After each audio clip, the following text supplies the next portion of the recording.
Leader de web télévision au Bénin, Guérita TV Monde lance une opportunité de formation au profit des jeunes déscolarisés passionnés des métiers de l'audiovisuel. Vous ambitionnez d'être un incontournable encadrage, montage, production audiovisuelle. Guérita TV Monde se positionne avec son cadre très accueillant, ses équipements de pointe, son équipe de professionnels avérés et des offres 100% pratiques à coût accessible, défiant toute concurrence. Cerise sur le gâteau, vous avez l'avantage de profiter de notre réseau étendu de partenaires dans le secteur pour votre insertion professionnelle. Comment vous inscrire? Les inscriptions sont officiellement ouvertes au siège de Guérita TV Monde à Porte-Nouveau, au quartier à Konoboa, derrière l'hôpital El Fateh.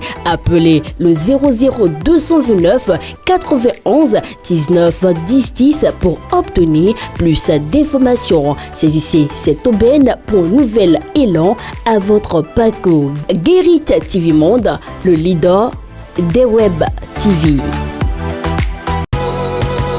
Les grandes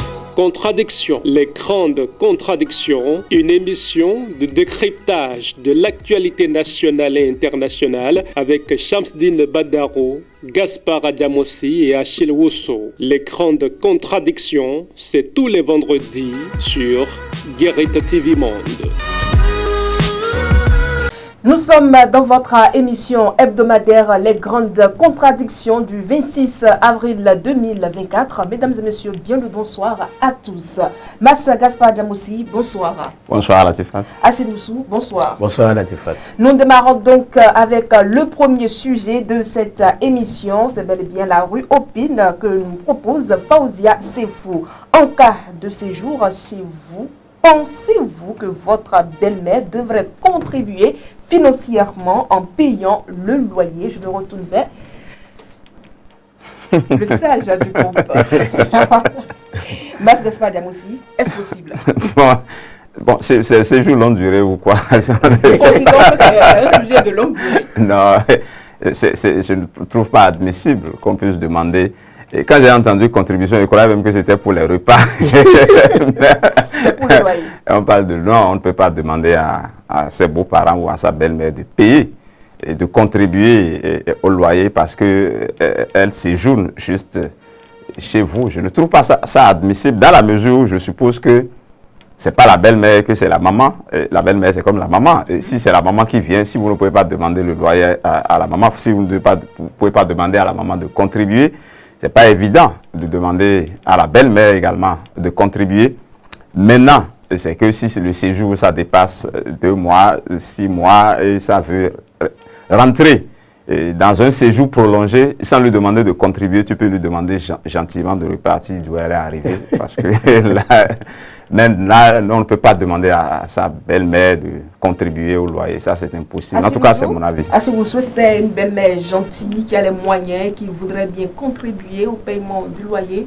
Vous n'allez pas accepter? Non, mais je ne sais pas ce qui va se passer pour que la belle-mère se voit obligée de dire, par exemple, qu'elle va contribuer au paiement du loyer. En fait, elle est étrangère, elle est en visite. Peut-être que son beau-fils n'a pas les moyens. Non, mais son beau-fils n'a pas les moyens. Et je crois que quand il n'était pas là, il développait des stratégies pour qu'on appelle essayer de régler cette difficulté. C'est pas parce que la belle-mère est venue qu'il faut maintenant se greffer à elle. Encore que pour aller demander de l'argent à la belle-mère, il faut savoir qu'elle en a. Je crois que si cela arrivait, ce serait une façon donc de lui demander de payer son séjour. Ni plus ni moins. Et donc, il va falloir qu'on l'évite au maximum.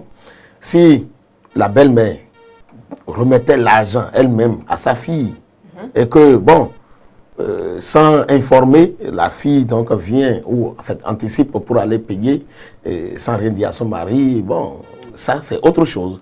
Mais que la belle-mère lui remette l'argent dans les mains donc de son beau-fils, je crois que, en tout cas, par ici, chez nous en Afrique, ça ne s'accepte pas. Et il va falloir encore que nous sauvegardions le peu qui nous reste en termes de tradition et en termes de valeurs.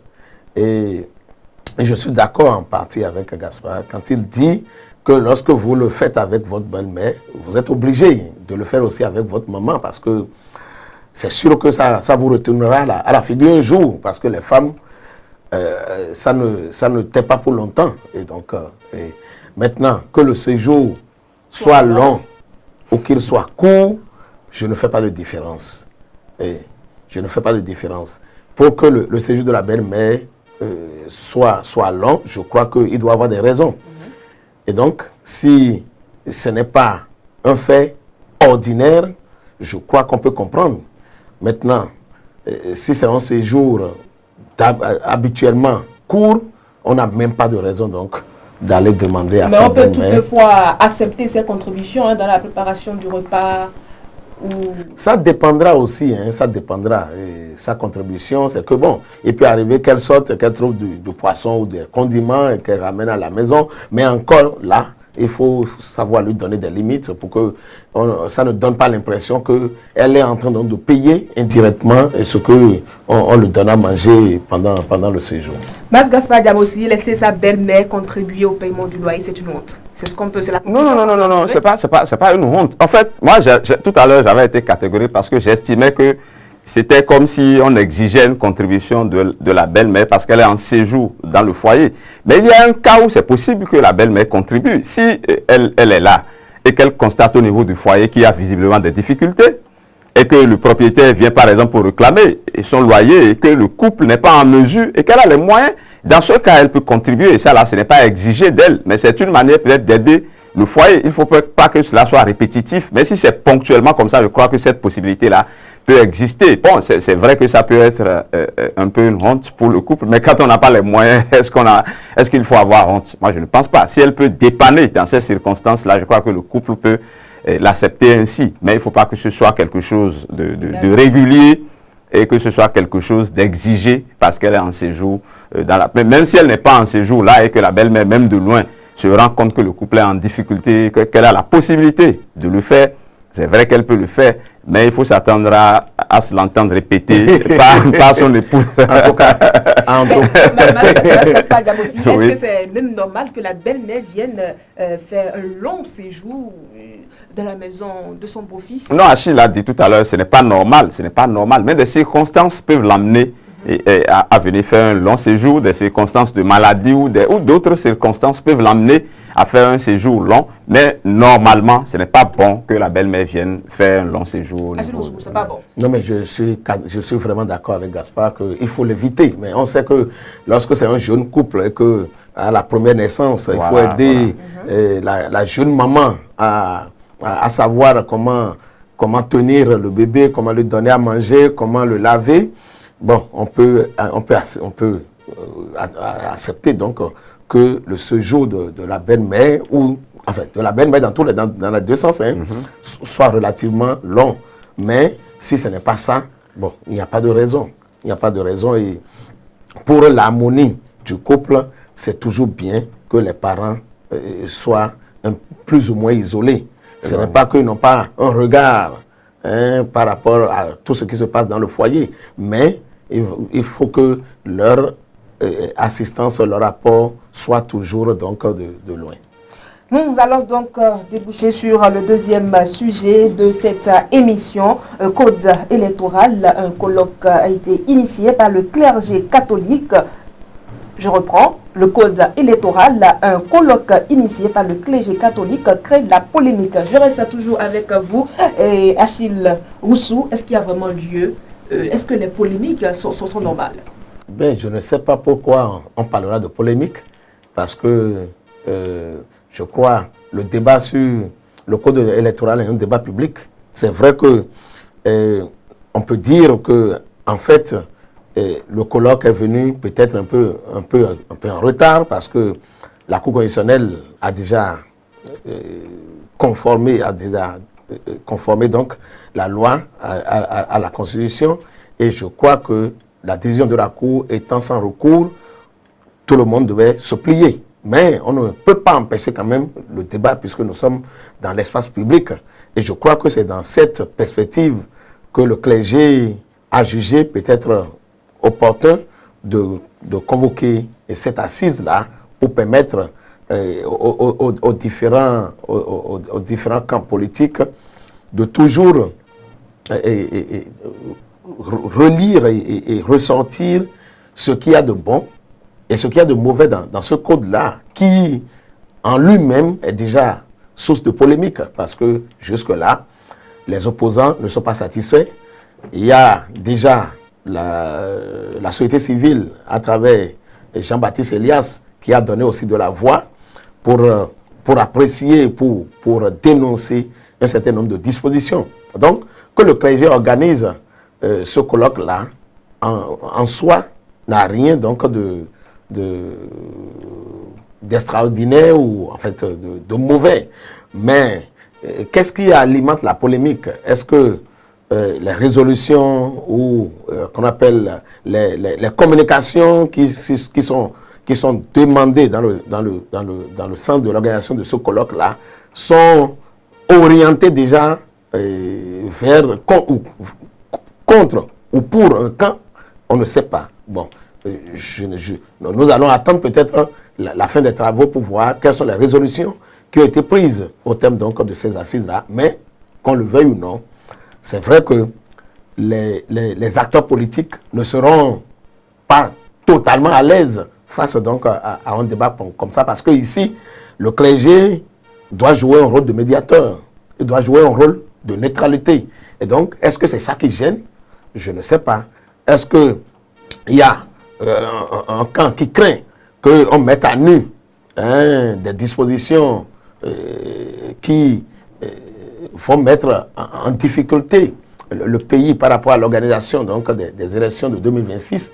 Je ne sais pas non plus, mais c'est toujours bon quand même que le débat ait lieu, qu'on permette donc à tous les partis prenants de dire ce qu'ils pensent donc de ce code-là, qui en fait concerne tout le monde, parce que la paix concerne tout le monde, et les élections, on sait toujours qu'elles sont sources donc de difficultés, elles sont des sources potentielles donc de déstabilisation.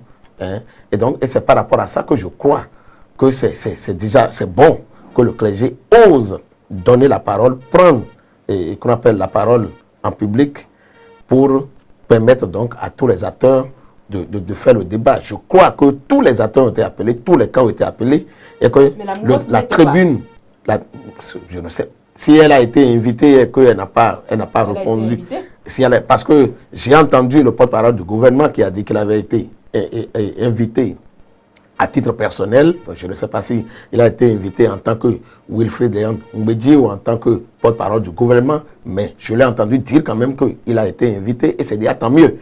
Alors pourquoi la mouvance va, qu'on appelle, faire abonner absent à cette rencontre? Elle n'aura pas de raison à se justifier si entre-temps il y a des choses par rapport auxquelles elle pouvait se défendre, elle pouvait s'expliquer, et qu'entre-temps, à cause de sa politique de la chaise vide, elle n'a pas pu donc donner son point de vue. Alors ça se retournera certainement contre elle, et elle va faire les frais certainement dans l'opinion à travers les critiques. Mas Gaspard Djamossi, peut-on dire que le clergé catholique a été totalement neutre dans l'organisation de ce colloque? Non, le clergé catholique n'a pas été neutre, ne peut d'ailleurs pas être neutre quand vous choisissez de débattre d'une question comme le code électoral, les modifications au niveau du code électoral, le code électoral en général, qui est un outil hautement politique. On ne peut pas être neutre parce qu'il y a déjà des camps. Et moi, je regarde un peu les positions des uns et des autres, ceux qui estiment que le clergé catholique, en fait, la communauté épiscopale du Bénin sort, n'est-ce pas, de sa neutralité, et ceux qui estiment que c'est de son droit d'organiser un pareil débat. Vous voyez, c'est déjà les camps que nous avons observés au niveau des modifications apportées au code électoral. Ce sont ces clans-là qui se sont retrouvés, n'est-ce pas, à travers l'initiation de ce colloque. Et c'est en cela que moi, j'estime qu'il faut un peu faire attention. Parce que c'est déjà un sujet à polémique. C'est déjà un sujet qui cristallise les attentions. Ce débat aurait pu être fait, je crois, en amont, avant que le code ne soit modifié. Mais est-ce qu'il y avait le temps pour faire ce débat-là en ce temps? Il n'y avait peut-être pas ce temps.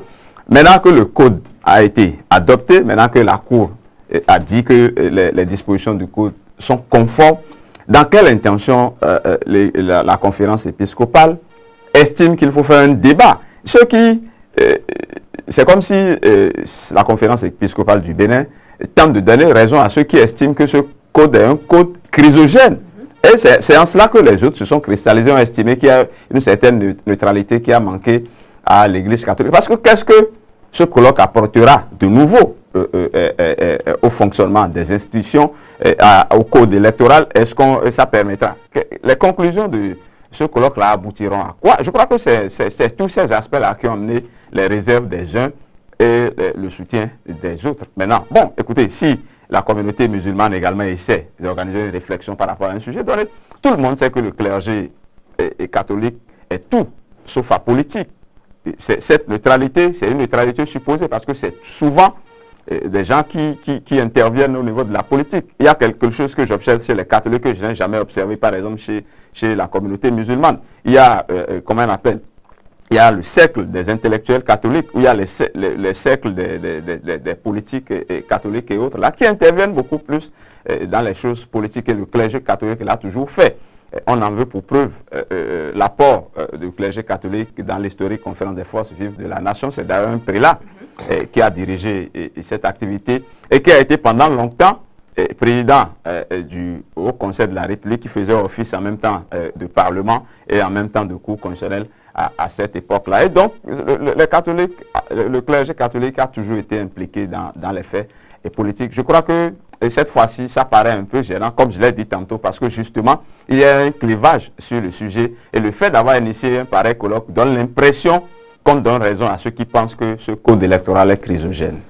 Achille Oussou, donc rien ne changera avec la réalisation de ce colloque. Non, mais comme je le disais tout à l'heure, c'est le débat qui sera fait. À part ça, plus rien, parce que on l'a rappelé tout à l'heure, la Cour constitutionnelle a déjà déclaré conforme à la Constitution les nouvelles dispositions, les modifications qui ont été faites à l'Assemblée nationale et dans le cadre donc des réformes engagées pour qu'on appelle l'amélioration supposée, je le dirais, donc du climat politique national ou du système partisan. Mais on ne dira pas que c'est sans intérêt parce que, qu'on le veuille ou non, aucune œuvre humaine n'est pas faite et en tant que telle, ça peut permettre quand même peut-être d'ouvrir des yeux sur certaines dispositions et de faire avancer. C'est-à-dire, dans tout ça, c'est le Bénin qu'il faut, qui doit gagner. Et je crois que si les réflexions permettent donc de faire entendre raison à ceux qui pensent aujourd'hui que tout est déjà bien fait, ou à ceux qui pensent que tout est totalement mal fait, ce serait tant mieux. L'essentiel est que le débat se passe dans un climat de confiance, dans un climat donc de contribution au progrès de notre pays. Et je crois que ce sera là tout l'intérêt donc de ce colloque. Sinon, à part ça, il n'y a rien. À part ça. Ce que je voudrais ajouter, c'est qu'on ne peut pas condamner le clergé catholique pour cette initiative. Mais on peut néanmoins les critiquer. Parce que comme l'a dit tout à l'heure Achille, c'est quand même une structure qui pouvait servir de... C'est quand même une caution morale au niveau du pays. C'est quand même ceux qui doivent servir de médiateurs, de médiation. Et donc, moi je pense que plutôt que de faire un tapage par rapport à un pareil colloque et de dire un certain nombre de choses de façon publique, je pense qu'il pourrait faire un travail un peu sous-marin, voir les acteurs, essayer de discuter d'un certain nombre d'aspects, plutôt que de venir faire ce débat-là de façon publique, parce que c'est quand même des gens qui sont très écoutés dans la République. Répression des infractions routières, nous en parlons également dans cette émission. L'amende pour non-port de casque passe de 10 000 à 5 000 francs CFA. Parce Gaspard Diamoussi, ce que le gouvernement qualifie de forfaitaire ne l'est pas pour... Bon, certains parlent du hautement social.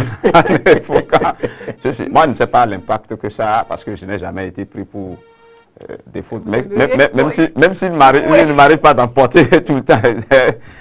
Peut-être que ceux dont les poches sont saignées par rapport à cette action-là peuvent savoir ce que c'est. Mais bon, je crois que ça rentre dans une décision, dans une globalité de décision, je vais dire. C'est vrai qu'il y a eu une réduction, mais en même temps, on a demandé aux forces de sécurité d'éviter un peu de violenter les populations, d'éviter d'aller dans les dérives qu'on a observées. Je crois que ça rentre dans un ensemble, ça rentre un peu dans le cadre de soulager un peu les populations par rapport à ces amendes-là. Ce n'est pas pour encourager, bien entendu, mais en même temps, ça tend à dire à nos forces de l'ordre de faire un peu attention, parce qu'il y avait beaucoup à dire par rapport à cette action. La décision, elle est louable, selon vous, Achille Oussou? Ben bon, je ne sais pas ce qui la justifie, je ne sais pas, parce que moi je me posais toujours une question, les 10 000 qu'on payait pour non-port de casque, avec quelle base? Avec quelle base juridique? Parce que quand vous posez la question aux policiers, ils ne vous donnent jamais la réponse. Bon, maintenant que le gouvernement décide de ramener ça à 5 000, bon, est-ce que c'est un soulagement? Je ne sais pas, parce qu'aujourd'hui, je crois que les Béninois sont en train donc de rentrer déjà dans les rangs. Et tout le monde sort maintenant, soit avec son casque, ou bien, si vous voyez obligé de faire le ZEM aujourd'hui, c'est que vous avez un casque secours qui vous permet donc de prendre le passager et de circuler librement. Donc, je crois que, bon, si la décision devait venir, elle devait venir peut-être un peu plus tôt. Mais bon, qu'on le veuille ou non,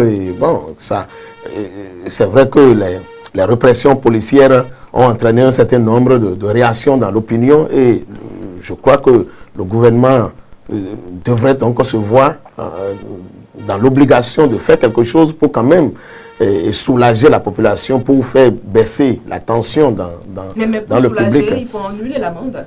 Non, mais il ne faut pas annuler. Annuler l'amende, c'est à croire que, bon, on jette en pâture les policiers aux citoyens. C'est comme ça que moi je comprends. Et donc, c'est déjà un pas, hein, mais la chose la plus importante, c'est de dire aux policiers de faire leur travail dans la règle ou dans les règles de l'art. C'est la chose la plus importante. Violenter les gens pour ci ou pour ça, vraiment, je crois que... Et il y a des infractions qu'on ne comprend pas. Il y a des Quelle infraction vous ne comprenez pas? Bon, voilà. Moi, j'ai un ami, par exemple, qui est sorti de la pharmacie, qui avait sa moto garée. Il sort de la pharmacie, il ouvrait, c'est les nouvelles motos là, les grosses nouvelles motos là. Donc, il avait mis le casque à l'intérieur, dans le coffre de la moto. Il ouvrait, le policier arrive à son niveau et lui demande la clé de la moto.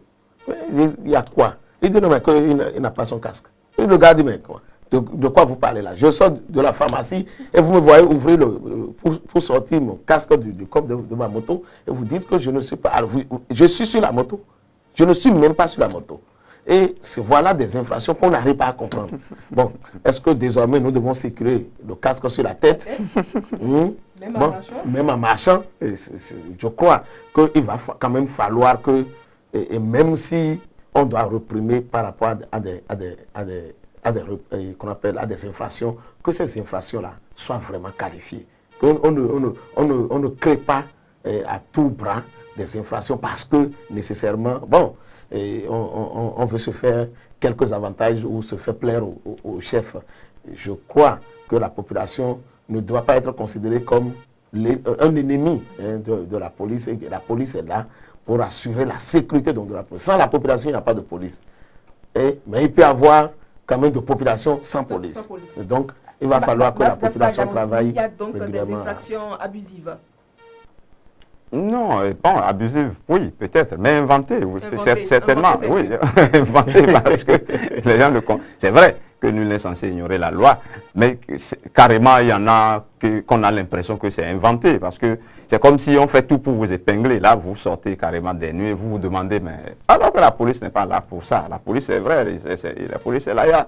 Il y a des infractions évidentes où quand vous êtes pris, vous-même, vous n'avez même plus à dire quelque chose. Mais parfois, c'est le policier même qui se met en travers de votre chemin. Vous essayez de le dévier pour passer, et là, il dit que vous n'avez pas respecté le couloir de circulation. Voilà, donc il faut avoir assez de situations. Et donc, c'est pour ça que le communiqué du gouvernement vient à bon escient, puisque ça rappelle également aux policiers d'être véritablement professionnels. Et ça demande également aux populations, n'est-ce pas, une certaine collaboration avec les forces de l'ordre, de ne pas chercher également à les affronter, parce que tel que l'a dit Achille, moi je ne dirais pas ainsi. Il n'y a pas de policiers sans population, il n'y a pas de population sans policiers non plus. Et parlant toujours des policiers, les agents de police ont été condamnés suite aux événements de Natitengu. Non, je crois que c'est une très très bonne chose, c'est une très très très bonne chose, parce que là au moins, ça permet de savoir que quand il y a des abus, on peut punir. Quand bien même on est policier, ce n'est pas parce que vous êtes policier que vous devez manquer de respect aux citoyens, aux populations, que celui que le policier a raison, ce n'est pas son enfant. Il y a une politesse, il y a une manière de s'adresser, même s'il est en infraction. Il y a une manière, et ce n'est pas votre enfant pour que vous puissiez le tabasser, on demande même de lui casser les côtes et de faire un certain nombre de choses. Je crois que la justice est venue rétablir cette situation-là, et je crois que ça servira de leçon aux autres policiers. Achille Oussou, la justice a été rendue et l'auteur de la vidéo a été relâché.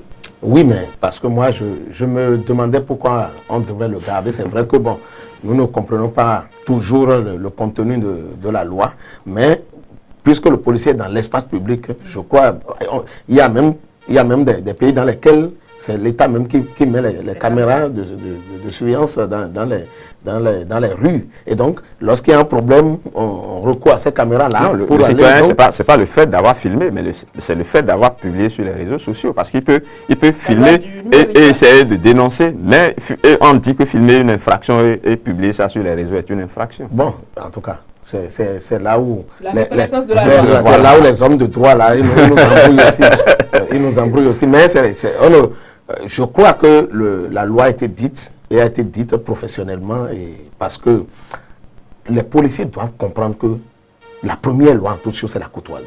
Et je crois que la police a même le devoir d'être d'abord courtoise. Donc, et c'est ça. Et c'est ça qui va permettre une bonne collaboration, comme le disait Gassois tout à l'heure. Je crois que lorsque, par rapport aux infractions, les citoyens, les usagers de la route sont interpellés, que c'est des infractions vraiment qui sont ordinaires à comprendre, les gens comprendront. Aujourd'hui, le port de casque, je crois que si quelqu'un sort de sa maison aujourd'hui sans casque, c'est même les autres usagers de la voie qui l'interpellent. Où est ton casque? Donc, je crois qu'ils travaillent pour la sécurité, ils travaillent pour éviter donc les nombreuses pertes en vies humaines, pour réduire la mortalité liée aux accidents de la circulation. Mais il faut quand même savoir que c'est avec le temps qu'on fait certaines choses, et aucune pratique ne peut marcher du jour. En fait, comme on dit les pratiques ont la peau dure, bien. Bon, en fait, j'ai oublié exactement l'expression, mais les habitudes ont la peau dure. Voilà, les habitudes ont la peau dure. Donc, c'est petitement qu'on réussira donc à installer les nouvelles habitudes chez les citoyens. Je reste toujours avec vous, Achille Oussou, pour aborder le dernier sujet. Certaines centrales et confédérations syndicales descendent dans les rues de Cotonou demain pour protester contre la cherté de la vie. Je crois qu'il y a plusieurs années qu'on n'a plus jamais vu ça. Donc c'est une bonne nouvelle. Bon, c'est de la partie. Bon, je ne sais pas encore. Sauf si vous m'envoyez pour un reportage. Un reportage, pourquoi pas. Alors, comment trouvez-vous déjà l'initiative? Non, mais c'est bon. C'est la cherté de la vie. Et puis, puisqu'on a parlé donc d'une marche pacifique, je crois que c'est du droit du citoyen donc de s'exprimer et de parler aux dirigeants de leurs problèmes. Donc, c'est une façon de lancer, en fait, de parler, qu'on appelle au gouvernant, par rapport à la cherté de la vie. Ils l'ont même précisé. Déjà, on a vu, il y a le communiqué du préfet du littoral qui n'a pas interdit la chose, mais qui demande que cela respecte les tests. Et je crois déjà que c'est déjà dans les deux cas, c'est déjà une bonne démarche, une bonne collaboration. Je voudrais donc croire que demain, la police ira encadrer cette marche-là et que les manifestants eux-mêmes vont agir dans la discipline et dans l'ordre, parce que il faut que tout se passe dans quand même la discipline. C'est ça la première règle quand même. C'est comme je le disais tout à l'heure, c'est la règle de la courtoisie. Vous voulez parler à quelqu'un, il faut quand même être courtois pour lui parler, pour qu'il vous entende, qu'il ne se mette pas à scander des slogans hostiles à la gouvernance de talent, à injurier, à s'en prendre à la personne donc de tel ou de tel. Je crois que si déjà on peut éviter ces choses-là, cette marche-là serait certainement une bonne chose. Mas Gaspard Diamossi, malgré le communiqué de Alain Ouroula, les centrales syndicales ne comptent pas démordre. Oui, La marche aura lieu. Bon, attendons de voir si la marche aura vraiment lieu. Déjà, ma question était de savoir pourquoi c'est samedi qu'ils ont choisi en semaine. C'est certainement pour ne pas bloquer l'administration. Sportive. C'est d'ailleurs pour ne pas bloquer l'administration publique. Maintenant, est-ce que la marche aura lieu ou pas? Je ne sais pas. Est-ce que ceux qui veulent marcher, parce qu'il faut être honnête, il y a quand même toute une procédure pour marcher. Est-ce que les procédures ont été respectées, que la marche a été effectivement autorisée? Je n'en sais rien. De toute façon, les centrales ont intérêt à faire les choses dans les normes. Maintenant, il faut les laisser. Ils ont parlé de marche pacifique et ça, je crois que ça concerne tous les citoyens. Marche pacifique citoyenne, parce que la cherté de la vie, ça frappe tout le monde. Et on dit souvent chez nous, il ne faut pas me taper, me refuser de pleurer. Il y a quand même une situation qui est là. L'essentiel, c'est de faire en sorte que la marche soit encadrée, qu'elle soit véritablement pacifique et qu'il n'y ait pas de débordement. Mais moi, j'estime qu'il faut laisser les gens marcher. Parce qu'il y a longtemps qu'on a vu ça. Il y a un ancien président qui a dit, mais il peut marcher jusqu'à ce que leurs souliers soient usés. Alors, c'est presque terminé pour ce numéro de votre émission Les Grandes Contradictions, mais nous n'allons pas clôturer sans aborder le baromètre de la semaine. Mas Gaspard Diamossi qui monte. Celui qui monte chez moi, c'est une structure, je dirais la justice.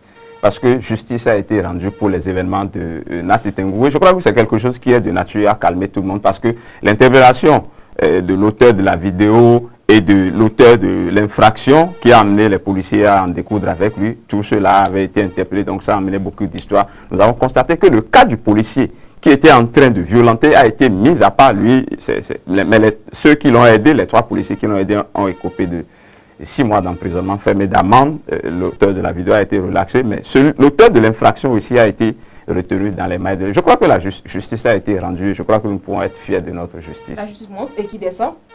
Celui qui descend, il n'a pas encore posé l'acte, mais j'espère qu'il ne va pas poser. J'espère qu'il n'interdira pas la marche. D'accord. La marche pacifique. Elle descend à cause des velléités qu'on a déjà commencé par constater. Qui descend? Qui descend, c'est la mouvance présidentielle pour avoir manqué de clergé. Je crois que la politique de la chaise vide n'a pas toujours rendu service. Et par rapport à ça, je ne sais pas s'ils ont même des raisons de ne pas y aller. Ce n'est pas parce que c'est à quoi qu'ils se reprochent aussi des choses. Alors qu'ils montent, je dirais le gouvernement. Moi, je ne vais pas laisser poser la question. Allez-y. Et qui monte? Je dirais le gouvernement, qu'on appelle... non, je ne dis pas. Tu descends la mouvance et tu montes le gouvernement. C'est du même au même. Je descends les partis de la mouvance. C'est ce que j'ai dit. Oui, n'est-ce pas? La mouvance. On y va. Je fais monter le gouvernement par rapport à cette décision qui... Du port du casque? Par rapport social. Je crois que... Bon, je ne sais pas si c'est du hautement social, mais ça vient quand même décrisper un peu, qu'on appelle... la tension au niveau de la population. Et je crois déjà que si ça peut continuer comme ça, et que véritablement, la police va faire son travail comme cela se doit par rapport à ces infractions et laisser les populations circuler aussi librement. Ce serait vraiment une bonne chose. Et c'est avec le baromètre de la semaine que nous refermons ce numéro de votre émission Les Grandes Contradictions. Merci d'avoir été des nôtres et à vendredi prochain et surtout, passez un excellent Contradictions, c'est tous les vendredis sur Guérite TV Monde. Les grandes contradictions. Les grandes contradictions, une émission de décryptage de l'actualité nationale et internationale avec Shamsdine Badaro, Gaspard Adjamossi et Achille Wusso. Les grandes contradictions, c'est tous les vendredis sur Guérite TV Monde.